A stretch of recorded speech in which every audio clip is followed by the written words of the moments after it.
D'un point de vue agronomique, la fusariose, c'est un problème, on ne peut pas dire que ce soit un problème majeur, c'est un problème lié aux conditions climatiques, à des facteurs agronomiques, mais qui ne se reproduit pas d'année en année.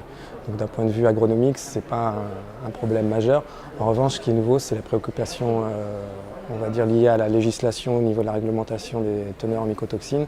Donc là, des normes ont été mises en place. De ce point de vue-là, on est obligé de mettre en œuvre des moyens de lutte à la fois chimiques, agronomiques.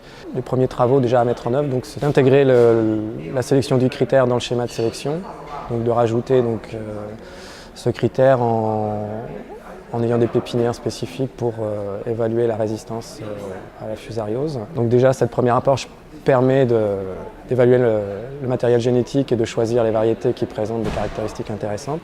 Et dans un deuxième temps, qui est plus une approche de recherche, vise à introduire progressivement des nouvelles sources de résistance pour améliorer et dépasser les meilleures variétés actuelles.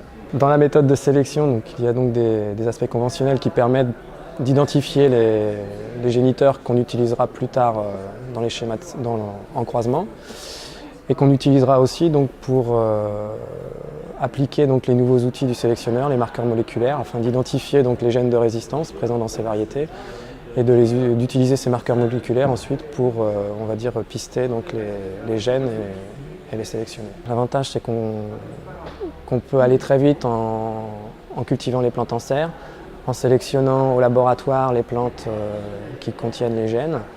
Donc déjà, à ce niveau-là, on peut gagner 3 années sur un schéma de sélection conventionnel. Et on peut aussi introduire des caractères négatifs par cette méthode, parce qu'on transfère pas un seul gène, on transfère un ensemble de gènes.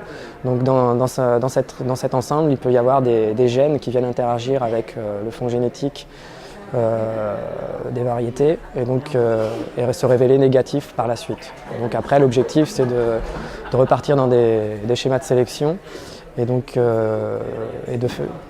d'éliminer ce facteur négatif pour ne conserver que le gène d'intérêt. Donc aujourd'hui, pour améliorer la fusariose, il faut passer par les 2 étapes, on va dire. Une sélection conventionnelle pour vérifier la résistance et identifier les sources de résistance, et une approche plus technologique pour aller plus vite et être plus précis dans la sélection.